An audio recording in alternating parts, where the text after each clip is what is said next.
Friends, आप सभी का मोस्ट वेलकम है यूट्यूब चैनल विजेता कुल में।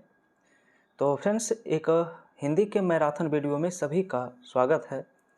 तो चलिए सीधा शुरू करते हैं। आज का हमारा पहला प्रश्न होगा और सामान्य हिंदी का आप सभी का एग्ज़ाम सिविल कोर्ट प्यून के लिए और बिहार कार्यालय परिचारी परीक्षा के लिए काफ़ी महत्वपूर्ण होने वाला है।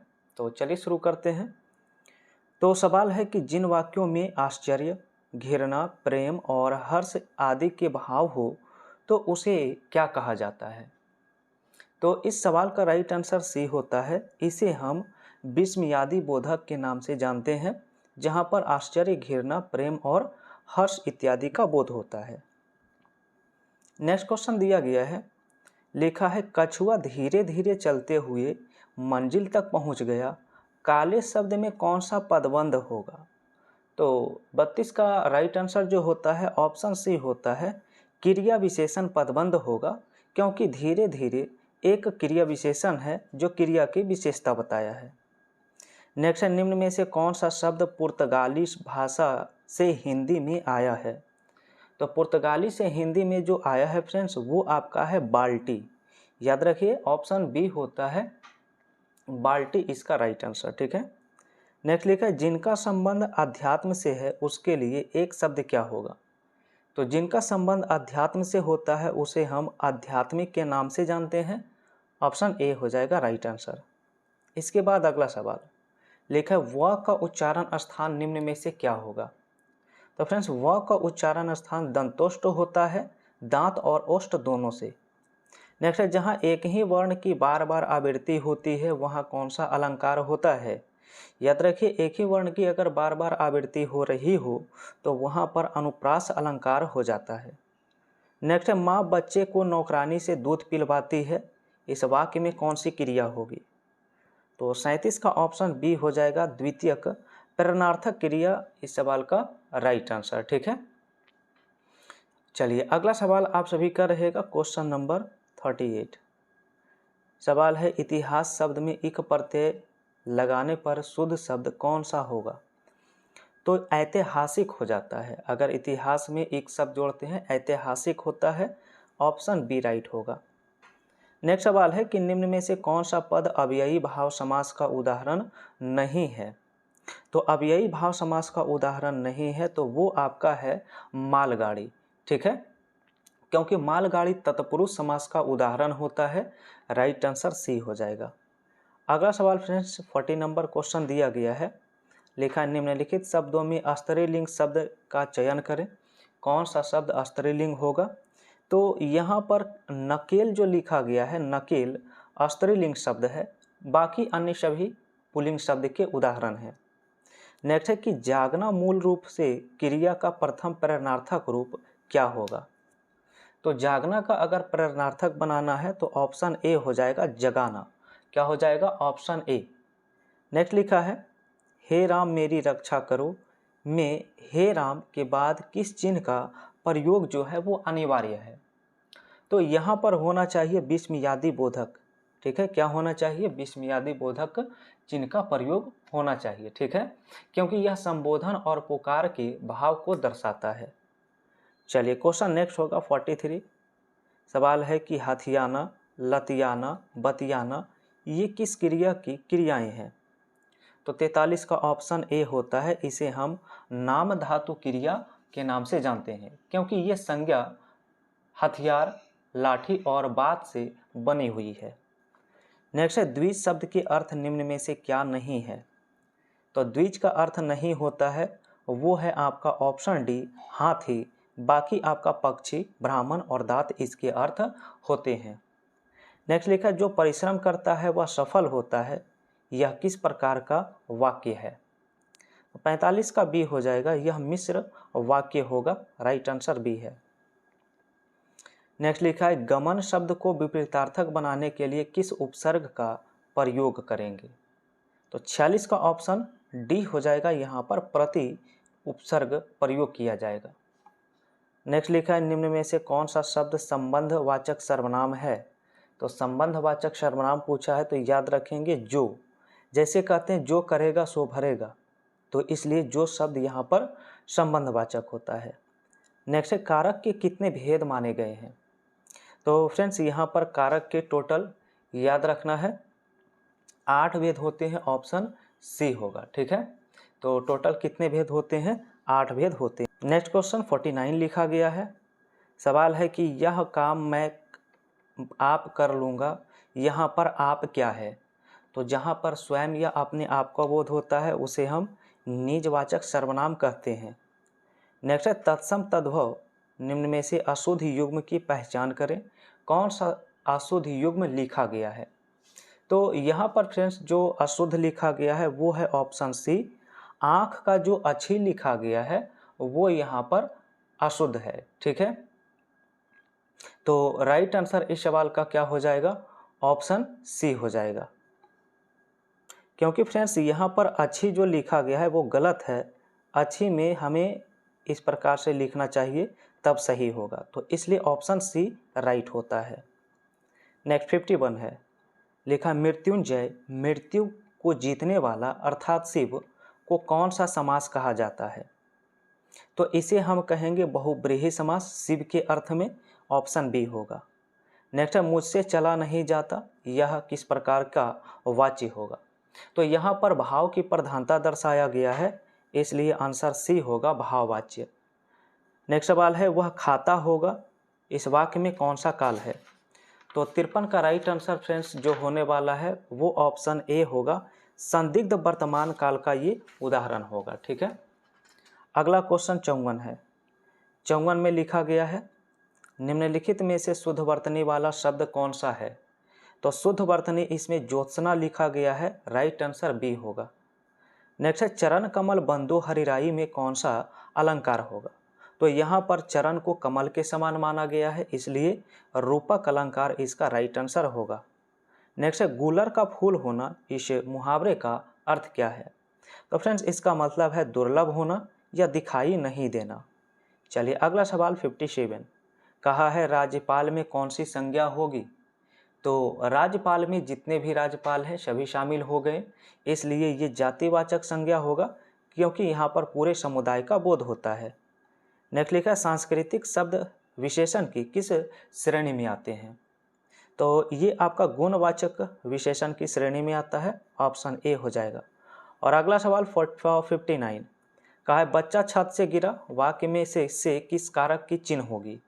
तो 59 का करेक्ट आंसर जो है बी ऑप्शन हो जाएगा, आपादान, क्योंकि यहाँ पर अलगाव का बोध हो रहा है, छत से जब गिरा तो अलग हुआ है। ठीक है, नेक्स्ट है उच्छ्वास का सही संधि विच्छेद क्या होता है। तो उच्छ्वास का सही संधि विच्छेद उत्त जोड़ श्वास होता है, सी ऑप्शन। नेक्स्ट है पानी गए न उबरे मोती मानुष चून में पानी शब्द में कौन सा अलंकार होगा। तो 61 का बी होता है, यहाँ पर सलेस अलंकार होता है, राइट आंसर। ठीक है, क्योंकि सलेस अलंकार वह अलंकार है जिसमें एक शब्द के दो या दो से अधिक अर्थ निकलते हैं। ठीक है, आइए अगला सवाल 62 है। इसमें कहा है कि राम ही रावण को मार सकता है, वाक्य में ही शब्द क्या है। तो फ्रेंड्स ही शब्द जो है वो वाक्य में जोर देने का काम किया है, तो इसलिए इसे हम निपात कहते हैं। नेक्स्ट है अवलंबन और अविलंब का सही युग्म अर्थ क्या होता है। तो 63 का ए हो जाएगा, आलंब का अर्थ सहारा और अविलंब का मतलब शीघ्र। नेक्स्ट है निस्संदेह में कौन सा उपसर्ग है। तो निस्संदेह में फ्रेंड्स निस हो जाता है, ऑप्शन बी होता है, राइट आंसर। क्वेश्चन नेक्स्ट रहेगा 65, लिखा इनमें से किसके रचनाकार तुलसीदास नहीं है। तो यहाँ पर खुमान रासो जो लिखा गया है ये तुलसीदास की नहीं है, बाकी अन्य सभी कवितावली, विनय पत्रिका और रामचरितमानस तुलसीदास की रचना है। सवाल नेक्स्ट है कि वह धीरे धीरे चलता है, इसमें रेखांकित पद क्या है। तो 66 का सी होगा, रीतिवाचक क्रिया विशेषण, क्योंकि यहाँ पर चलने की रीति बताया गया है। नेक्स्ट होगा 67, लिखा निम्न में से कौन सा शब्द पुल्लिंग शब्द है। तो 67 का आंसर जो है सी होगा, यहाँ पर कछुआ पुल्लिंग शब्द के उदाहरण हैं। नेक्स्ट सवाल है कि व्यर्थ वी प्लस अर्थ शब्दों में वर्णों की संधि हुई है। तो 68 का आंसर पूछा है व्यर्थ का, तो ऑप्शन ए हो जाएगा, ई प्लस आ और इक्वल में य यहाँ पर बनता है। नेक्स्ट है अशुद्ध वाक्य की चयन करें। 69 में कौन सा वाक्य जो है वो अशुद्ध लिखा गया है? तो इसका आंसर बी होगा, मेरे को घर जाना है लिखना गलत है, मेरे को नहीं होना चाहिए मुझे घर जाना है, मुझे घर जाना है इसका सही वाक्य होगा। अगला सवाल है अनेक शब्दों के लिए एक शब्द, जिसके पास कुछ नहीं है। तो जिसके पास कुछ नहीं है उसे अकिंचन के नाम से जानते हैं। नेक्स्ट है आजन्म और यथाविधि में कौन सा समास होता है? तो आजन्म और यथाविधि दोनों के दोनों जो हैं वो अव्ययी भाव समास के उदाहरण हैं, काफ़ी बार पूछा गया, याद रखेंगे। नेक्स्ट है कृषि का सही वर्ण विच्छेद क्या होगा? अगर कृषि का वर्ण विच्छेद किया जाए तो ऑप्शन बी इसका राइट आंसर करना होगा। और अगला सवाल नेक्स्ट क्वेश्चन 73 लिखा है फ्रेंड्स, जैसा करोगे वैसा भरोगे। तो यहाँ पर जैसा वैसा किस प्रकार का सर्वनाम है? तो यहाँ पर राइट आंसर बी हो जाएगा, संबंधवाचक सर्वनाम। ठीक है। नेक्स्ट लिखा है 2.5 लीटर दूध में विशेषण का कौन सा भेद है? तो 2.5 लीटर दूध अर्थात ये निश्चित परिमाणवाचक विशेषण होगा, क्योंकि अगर हम कहते हैं 2.5 लीटर तो ये निश्चित परिमाण है, इसलिए आंसर सी होगा। और अगला सवाल 75 है, चोर उठ भागा यह क्रिया का कौन सा उदाहरण है? तो 75 का राइट आंसर ए होता है। ठीक है, चोर उठ भागा में संयुक्त क्रिया इसका करना राइट आंसर होगा, क्योंकि यहाँ पर दो क्रियाओं का संयोजन हुआ है। उठ भागना यहाँ पर क्या है? उठ भागना यहाँ पर दो क्रियाओं का संयोजन होता है। ठीक है, चलिए अगला सवाल यहाँ पर रहेगा आप सभी का 76। लिखा है गेहूं का तत्सम रूप क्या है? तो गेहूं का फ्रेंड्स गोधूम होता है तत्सम रूप। नेक्स्ट है तलवे चाटना मुहावरे का अर्थ बताइए। तो तलवे चाटना मतलब होता है चापलूसी करना। और अगला सवाल 78 है, लिखा अर्ध विराम सेमीकोलन का चिन्ह निम्न में से कौन सा है? तो अर्ध विराम का साइन जो लिखा गया है वो ऑप्शन बी में लिखा गया। नेक्स्ट है वह कुल्हाड़ी से वृक्ष काटता है, इसमें से चिन्ह क्या दर्शाता है? तो 79 का ऑप्शन बी होगा, करण कारक। नेक्स्ट है नयन ने प्लस अन किस संधि के उदाहरण है? तो 80 का बी होता है, ये अयादि संधि के उदाहरण होते हैं। और अगला सवाल फ्रेंड्स आप सभी का 81 है, लिखा अरविंद किसका पर्यायवाची शब्द होगा? ठीक है, याद रखेंगे अरविंद होता है कमल का। सवाल है कि शेर की तरह दहाड़ने वाले तुम क्यों काँप रहे हो, यहाँ पर कौन सा पदबंध प्रयुक्त हुआ है? तो यहाँ पर सर्वनाम पदबंध का प्रयुक्त हुआ है, ऑप्शन बी होगा। ठीक है, नेक्स्ट क्वेश्चन 73 है, सवाल है अभिधा उत्तम काव्य है मध्य लक्षणाहीन। ठीक है, तो ये जो आपका पंक्ति प्रस्तुत किया गया है यह काव्य किसे कहा जाता है, ये पूछा गया इस सवाल में। तो 83 का ऑप्शन ए हो जाएगा, अभिधा इसका राइट आंसर।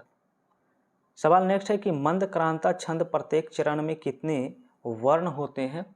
तो 84 का आंसर डी होगा, 17 होगा। ठीक है, अगला 85 कहा है वह घर से बाहर गया, इस वाक्य में कौन सा कारक है? तो 85 का ऑप्शन जो है ए हो जाएगा, आपादान कारक। नेक्स्ट लिखा है निम्न में से कौन सा शब्द त्रैंबक का पर्यायवाची शब्द नहीं है? त्रैंबक का पर्यायवाची कौन नहीं है? तो फ्रेंड्स ऑप्शन बी होता है त्रिलोक, और अन्य सभी विरूपाक्ष त्रिदृश्य और त्रिचक्षु इसके पर्यायवाची होते हैं। नेक्स्ट क्वेश्चन कहा है कौन सा शब्द शुद्ध शब्द यहाँ पर होगा 87 में? तो 87 का ऑप्शन ए हो जाएगा, श्री रामचरितमानस एक धार्मिक ग्रंथ है, ऑप्शन ए राइट है। नेक्स्ट निम्न में से किस रस का स्थायी भाव क्रोध होता है? तो क्रोध जो होता है वो रौद्र रस का होता है, ऑप्शन डी। नेक्स्ट अब क्वेश्चन लिखा है कि श्रुति सम भिन्नार्थक शब्द के जोड़े को पहचानिए। तो ऑप्शन बी बिल्कुल राइट होगा, अपेक्षा और उपेक्षा जो लिखा गया है ये गलत है। ठीक है, तो 89 का बी हो जाता है। चलिए अगला सवाल आप सभी का अंतिम सवाल होने वाला है 90 नंबर। इसका आंसर आप सभी को कमेंट में बताना है। लिखा गया है परीक्षा शब्द निम्नलिखित वर्गों में से किस वर्ग में आता है? परीक्षा शब्द देशज, विशेषज, तत्सम या तद्भव में, तो फटाफट अपना राइट आंसर कमेंट बॉक्स में टाइप करिए और आप लोगों ने कितना सही किया है ये भी बताइए। फ्रेंड्स, अगर चैनल पर पहली बार जुड़े हैं तो आप सभी का प्रतिदिन मैराथन क्लास भी लाइव होता है और ये लाइव क्लास प्रतिदिन रात 8 बजे होता है। इस सेशन में आप लोग ज़रूर जुड़िए, क्योंकि यहाँ पर मॉक टेस्ट के अलावा बहुत सारे टॉपिक को कवर कर रहे हैं जो आप सभी के एग्ज़ाम के लिए रामबाण साबित होने वाला है। तो आज से ही ज़रूर जुड़िए रात 8 बजे। और ये वीडियो आप सभी को अगर पसंद आया हो तो लाइक ज़रूर कर दीजिएगा, शेयर करिए। पहली बार जुड़े हैं तो चैनल को भी सब्सक्राइब करिए।